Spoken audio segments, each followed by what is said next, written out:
কি অবস্থা বলো দেখি, চাষাবাদের কি হাল হয়েছে, কি যে হবে কে জানে। আর বলো না ভায়া, আগের বছর তো আমার জমিতে একদম ভালো ফসল ফলেনি। কিভাবে যে বীজ ধান কিনবো কে জানে, অথচ বীজ ধান পোতার সময়ও চলে এলো। শুধু কি তোমার একার, আমাদের প্রত্যেকেরই এক অবস্থা গো।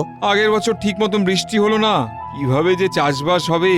যা কিছু টাকা ছিল সবই তো সংসার চালাতে চলে গেছে গো। তাহলে একবার চলো মহারাজের কাছেই যাই, উনি যদি আমাদের কিছু সাহায্য করতে পারেন। হ্যাঁ হ্যাঁ, ঠিক বলেছো ঠিক বলেছো, তাই চলো চলো।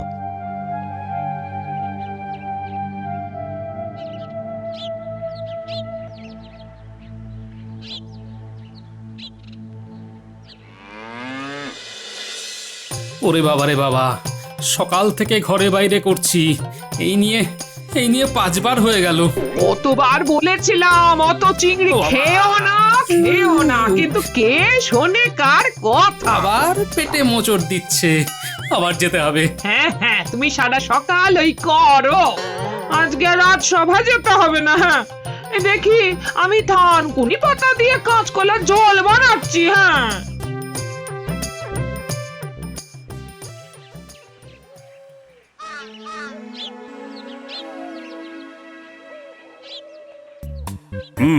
আমাদের আজকে সভা শুরু করা হোক। সবার প্রথমে আমি গ্রামের মানুষদের সমস্যা শুনে নিতে চাই। বলো বলো, তোমরা কি বলতে চাও? প্রণাম মহারাজ। হ্যাঁ বলো তো পুঁটির বাবা, কি বলতে চাও তুমি? আর দুঃখের কথা কি বলি মহারাজ, আপনি তো আমাদের হর্তাকর্তা বিধাতা, আপনাকে যে না বললেই নয়। আহা, আরে তোমাদের সুখ দুঃখের দায়ভার তো আমারই। বলো বলো বলো, কি হয়েছে বলো দেখি। আগের বছর ফলন একেবারে ভালো হয়নি বলে আমাদের হাতে তো আর অর্থ কিছুই পড়ে নেই। আর বীজ ধান না কিনলে চাষ করতেও তো পারবো না, তাহলে এবার সংসারই বা চলবে কি করে?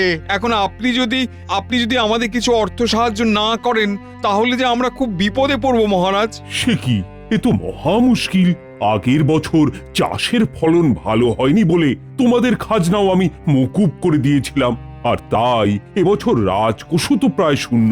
তাই আমি চাইলেও তো তোমাদের এবছর অর্থ সাহায্য করতে পারবো না। তাহলে মহারাজ? তোমরা বরং এক কাজ করতে পারো, মহাজনের কাছ থেকে কিছু বীজ ধান ধারে নিয়ে আপাতত চাষবাসটা শুরু করো। তারপর ঠিকঠাক ফলন হলে, হাল ফিরলে না হয় শোধ করে দিও। আচ্ছা মহারাজ, তাই তাই হবে। হবে। গোপাল আসলে নিশ্চয়ই কিছু বুদ্ধি দিত। এছাড়াও আমি দেখছি কি করা যায়। এখন তোমরা বরং এসো। আচ্ছা মহারাজ, তাই তাই হবে। হবে।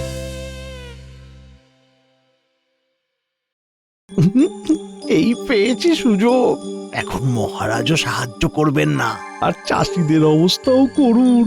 এই সুযোগেরই তো সদ্ব্যবহার করে আসল দাঁওটা মারতে হবে। উফ, এতক্ষণে একটু শান্তি। দেখলে তো কাঁচকলা থানকুনির ঝোলের মহিমা। এখন কদিন শুধু এই চলবে, মুখরোচক সব বন্ধ। হ্যাঁ নয় হ্যাঁ। এই যে মানিক জোর, তোদেরকেই খুঁজছিলাম। হ্যাঁ হ্যাঁ, বলুন। শোন,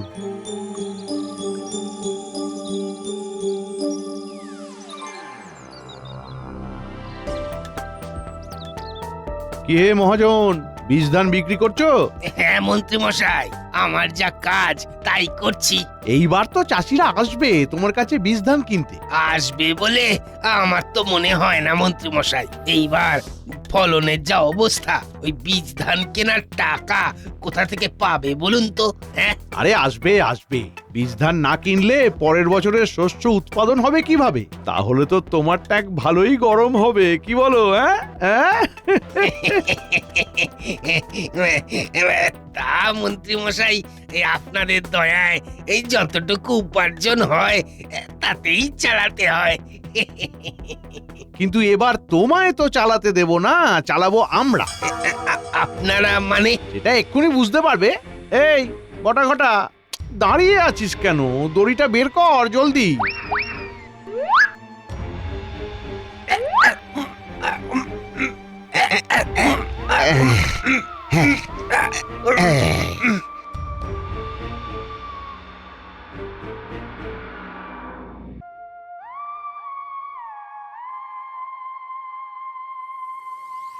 এ কি বটা ঘটা, তোরা মহাজন কোথায়? এখন থেকে আমরাই মহাজন, যা বলার আমাদের বলো। মানে এ আবার কি কথা? হ্যাঁ, মহাজন আমাদের নামে ওনার ব্যবসা লিখে দিয়েছেন। তা বলো, তোমাদের সবার কত কি বীজ ধান লাগবে? আসলে বটা, তুই তো জানিস এবার চাষবাসের কি অবস্থা, তাই আমরা মহারাজের পরামর্শে মহাজনের থেকে কিছু বীজ ধান ধারে নিতে এসেছিলাম। কি বললে? এইরকম আকালি তো আসল ব্যবসার সময়। হ্যাঁ, আর তোমরা বলো কি না ধারে দিতে? আজ নগদ, কাল ধার, বুঝেছো? এরকম করলে যে আমরা একদম না খেতে পেয়ে মারা পড়বো রে। তোমরা কি করবে তোমরা বুঝে করো, আমাদের এসব কাঁদুনি শুনিয়ে লাভ নেই। তা তোরা এক বস্তার দাম কত করে নিচ্ছিস? এক বস্তার দাম 2 মোহর। বলিস কি? আগে তো 5 বস্তা বীজ ধান পেতাম এক মোহরে, আর এখন এত? নিতে হলে নাও, নইলে যাও। এসেছে ধার চাইতে।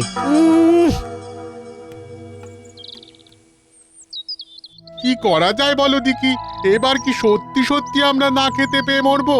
এই পরিস্থিতিতে একমাত্র গোপাল দাদাই আমাদের বাঁচাতে পারে। হ্যাঁ, একদম একদম ঠিকই বলেছো। তাহলে চলো চলো চলো, গোপালের বাড়িতেই চলো।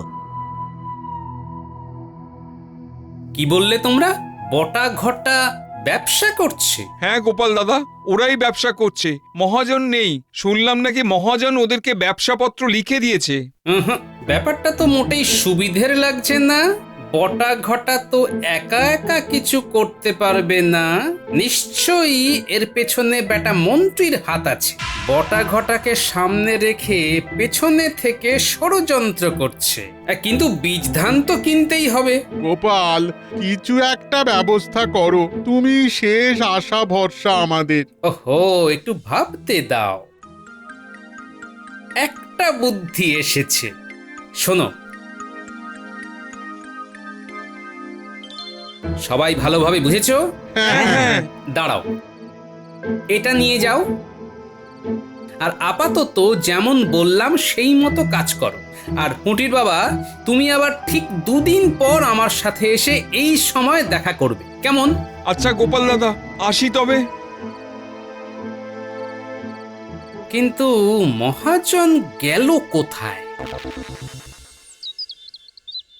আমি মোহর নিয়ে এসছি, এবার তো বীজ ধান দে। এই তো পথে এসেছো। তা বলো, কত কি মোহর এনেছো? একটা আপাতত নিয়ে এসেছি। একটাতে তো 1 বস্তা ধান হবে না, 2টো মোহর নিয়ে এলে না হয় 1 বস্তা দেওয়া যেত। এতে তো মাত্র অর্ধেক বস্তা ধান হবে। হ্যাঁ, আরো অনেক আছে, তুই না হয় আপাতত অর্ধেক বস্তাই দে। আরো অনেক আছে মানে? কাউকে বলিস না। আসলে বাড়ির পেছন দিকে মাটি খুঁড়তে গিয়ে দেখি 1 ঘড়া মোহর। আমি তো গরিব মানুষ, এই দিয়েই ঠিক করেছি বীজ ধান কিনে চাষ করে এবছরটা চালাবো। কালকে তোমাদের কাছে টাকা ছিল না, আর আজকেই মোহর চলে এলো। এমন আকালের সময় ভগবানই আমাকে রক্ষা করলেন। জয়, সবই ঈশ্বরের কৃপা। তো এই নাও।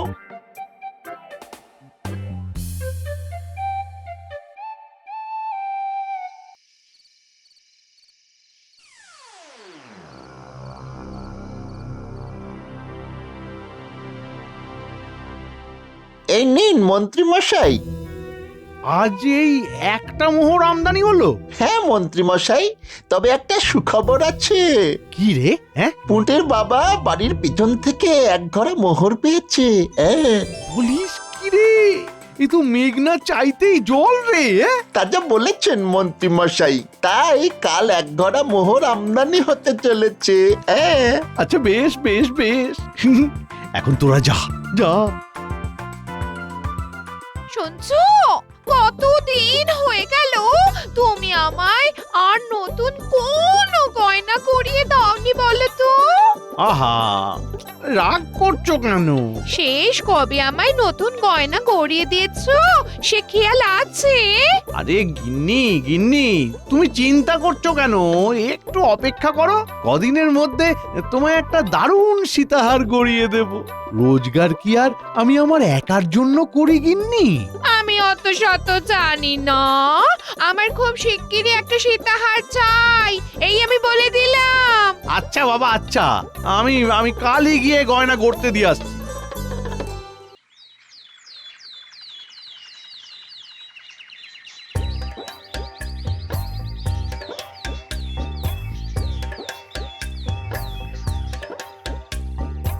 কি ব্যাপার মন্ত্রী মশাই? হ্যাঁ, হঠাৎ এই গরিবের দোকানে? এই একটা দরকারে এসেছি, তাড়াতাড়ি দেখে বলতো এটা আসল মোহর না নকল মোহর? হ্যাঁ মন্ত্রী মশাই, এটা একদম আসল সোনার মোহর। আচ্ছা বেশ বেশ বেশ, কাল অতগুলো মোহর আমদানি হবে ভেবেই তো আমার আনন্দে নাচতে ইচ্ছে করছে। শোন, সবচেয়ে ভালো নকশা দিয়ে একটা মোটা দেখে সীতাহার গড়িয়ে রাখিস তো। যে আজ্ঞে মন্ত্রী মশাই। এতে যেন কোনো খাদ না থাকে। কি যে বলেন মন্ত্রী মশাই, আমার ঘরে কটা মাথা আছে? তা ঠিক বলেছ, এ রাজ্যের মন্ত্রীর বউয়ের গয়না বলে কথা। এ রাজ্যে কার ঘরে কটা মাথা আছে যে খাদ মেশাবে? ঠিক আছে, এখন এলাম, হার যেন ঠিক সময় হয়ে যায়। আচ্ছা, করে দিচ্ছি। গোপাল দাদু জানো কি হয়েছে? কি হয়েছে রে? আমরা যখন লুকোচুরি খেলছিলাম আমি লুকিয়েছিলাম মন্ত্রী মশাইয়ের বাড়ির পিছনে। তারপর জানো কি দেখলাম? কি দেখেছিস রে? ছেড়ে দাও ছেড়ে দাও ছেড়ে দাও, আমি আমি আমি বলছি। এত সহজে তো তোমায় ছেড়ে দেব না বাছাধন, আগে আমার কার্যসিদ্ধি হোক। দেখুন দেখুন মন্ত্রী মশাই, আমি আমি সৎ পথে ব্যবসা করে খাই। আপনি আপনি আমার সাথে কেন অকারণে এরকম করছেন মন্ত্রী মশাই? মন্ত্রী মশাই, আমি যদি একবার ছাড়া পাই তাহলে কিন্তু মহারাজের কাছে আপনার নামে নালিশ করব। আমি এই রাজ্যের মন্ত্রী, তুমি মহারাজের কাছে নালিশ করে কত সুরাহা পাও আমিও দেখে নেব। আচ্ছা, এই ব্যাপার। এইবার মন্ত্রীকে কিভাবে জব্দ করতে হয় আমিও দেখছি। আমাকে এই গ্রাম থেকে দূরে কোনো শ্যাকরার কাছে যেতে হবে।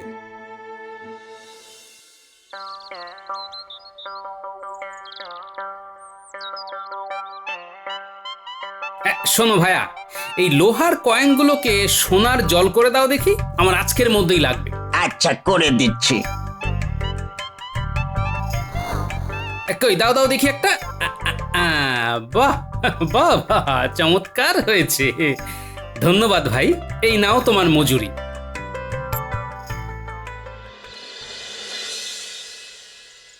কই গো গোপাল দাদা, এসে গেছি। এসে গেছো? তোমার অপেক্ষাতেই ছিলাম গো, দাঁড়াও একটু। এই নাও পুটির বাবা, এরপরে যা বলেছি মনে আছে তো? হ্যাঁ গোপাল দাদা, সব মনে আছে। বেশ বেশ, তাহলে আর দেরি করো না, বেরিয়ে পড়ো।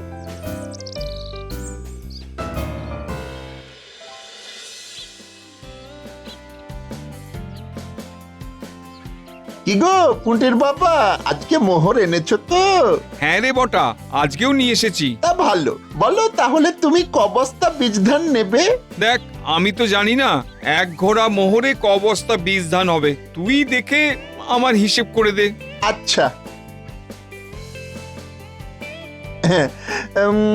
হ্যাঁ, এতে কমপক্ষে 20 বস্তা বীজ ধান হবে। আচ্ছা, তাই দিয়ে দে।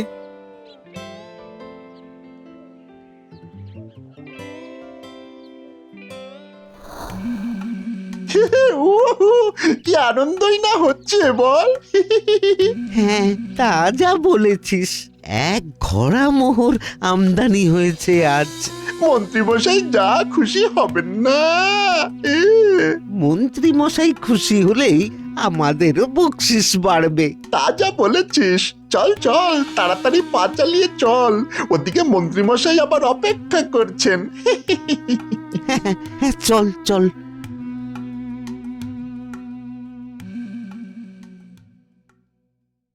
তোরা তোরা এতক্ষণ এলি, আমি কখন থেকে তোদের জন্য অপেক্ষা করে মরছি। দাঁড়ান দাঁড়ান মন্ত্রীমশাই, 20 বস্তা বীজ ধান দিতেও তো সময় লাগে। হ্যাঁ, আমার আর সয় না রে, আমার আর সয় না। কই দেখি দেখি দেখি দেখি ঘরটা দেখি। এই নিন মন্ত্রী মশাই। আরে বাস, করেছিস কি?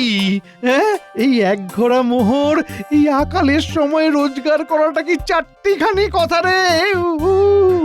তাজা বলেছেন মন্ত্রীমশাই। আরে মাঝে মাঝে তো আমার নিজের বুদ্ধির জন্য নিজেকেই পুরস্কার দিতে ইচ্ছা করে। এবার আমাদের বকশিসটা। তোরা বেটা জ্বালিয়ে খেলি। যা যা, এবার তোরা যা তো, যা।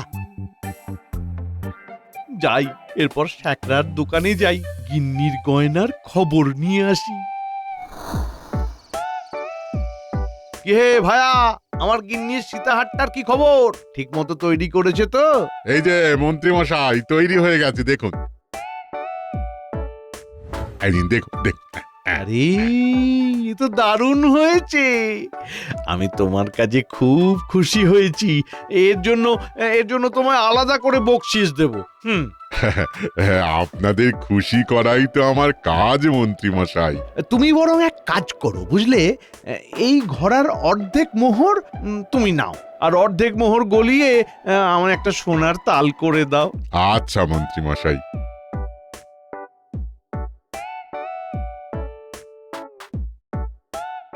সোনার দাম কখন বাড়ে কখন কমে, তাই মোহরগুলো গলিয়ে একটা সোনার তাল করে রাখাই ভালো।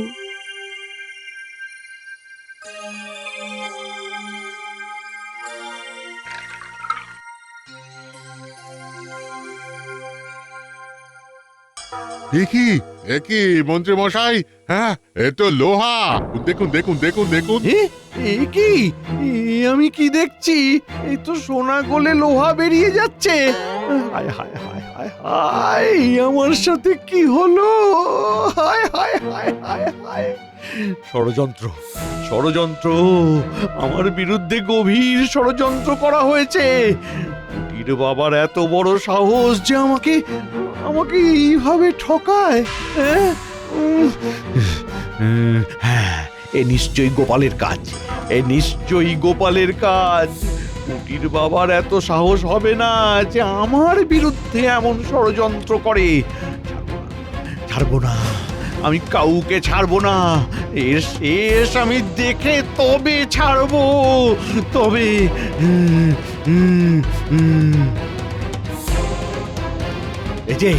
এই যে গোপাল, হ্যাঁ, তোমার এত বড় সাহস, তুমি আমার বিরুদ্ধে এমন চক্রান্ত করো। তোমার এতটুকু ভয় নেই গোপাল? কি বললেন মন্ত্রী মশাই? চক্রান্ত? হ্যাঁ, তুমি আমার বিরুদ্ধে এত বড় চক্রান্ত করলে কি করে? তোমায় আমি ছাড়বো না, তোমায় আমি ছাড়বো না। তোমাকে আমি দেখিয়ে ছাড়বো যে কত ধানে কত চাল। ও, তার জন্যই কি আপনি ধান নিয়ে চালবাজি করছেন মন্ত্রী মশাই? কি কি কি বললে? চালবাজি মানে? কিচ্ছু বুঝতে পারছেন না? না, আমি কি বুঝবো? যেখানে আমি কিছুই করিনি সেখানে আমার আলাদা করে বোঝার কি আছে? তাই তো, আপনি কি করেছেন আর কি করেননি সেটা একটু পরেই দেখা যাবে। তুমি কি বলছো গোপাল? আমি তো কিছুই বুঝতে পারছি না। সব বুঝতে পারবেন, আর একটু সবুর করুন। তা মন্ত্রী মশাই, মহাজন কোথায় গেল বলুন তো? মহাজন কোথায় তা আমি কি করে জানবো? ও কি আমার শ্যালক না ভাইরা ভাই যে আমি ওর খবর জানবো? কে কার ভাইরা ভাই আর কে কার শালা একটু পরেই বোঝা যাবে। ছাড়ো তো, ছাড়ো, তোমার বাজে কথা বাদ দাও, আমি তোমার ব্যবস্থা করছি। যাও যাও যাও, নিজের বাড়ি গিয়ে কাঁথা মুড়ি দিয়ে ঘুমোগে যাও, যাও। উফ উফ উফ, জোর বাঁচান, বেঁচে গেছি। বাবারে, আজকেই মহাজনকে অন্য জায়গায় সরিয়ে দিতে হবে, না হলে যা বুঝছি এবার আমি হাতে নাতে ধরা পড়বো, হাতে নাতে।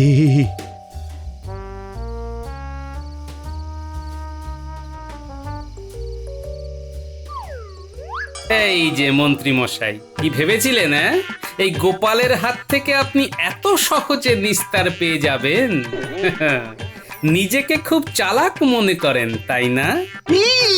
তুমি আবার এসেছো আমার পিছু পিছু। দাঁড়াও দাঁড়াও, কালী মহারাজের কাছে তোমার নামে নালিশ করে তোমাকে চমকে দেওয়ার ব্যবস্থা করছি আমি। তাই নাকি মন্ত্রী? তুমি বুঝি এভাবেই অকারণে সাধারণ মানুষদের নামে আমার কাছে নালিশ করো? মহারাজ আপনি এখানে? একদম আশা করেননি না মন্ত্রী মশাই? হিসেবে একটু ভুল হয়ে গেল। বলুন। তুমি তুমি তুমি ঠিক কি বলছো? আমি তো কিছুই বুঝতে পারছি না গোপাল।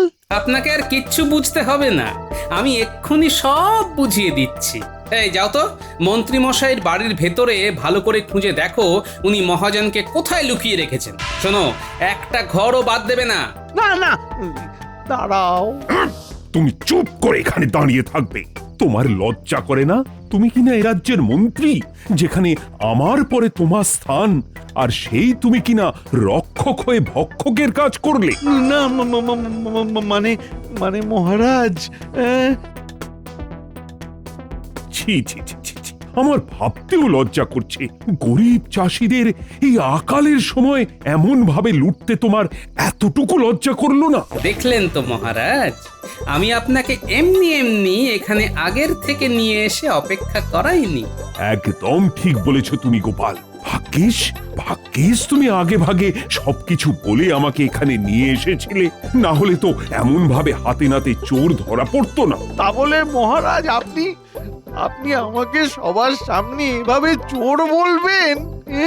আই তুমি থামো, তোমার ব্যবস্থা আমি করছি। আগামী 3 মাসের জন্য তোমাকে আমি মন্ত্রীর পদ থেকে বরখাস্ত করলাম, আর মুটির বাবার জমিতে আগামী 1 সপ্তাহের জন্য তুমি কাকতাড়ুয়া সেজে দাঁড়িয়ে থাকবে। নয় হ্যাঁ।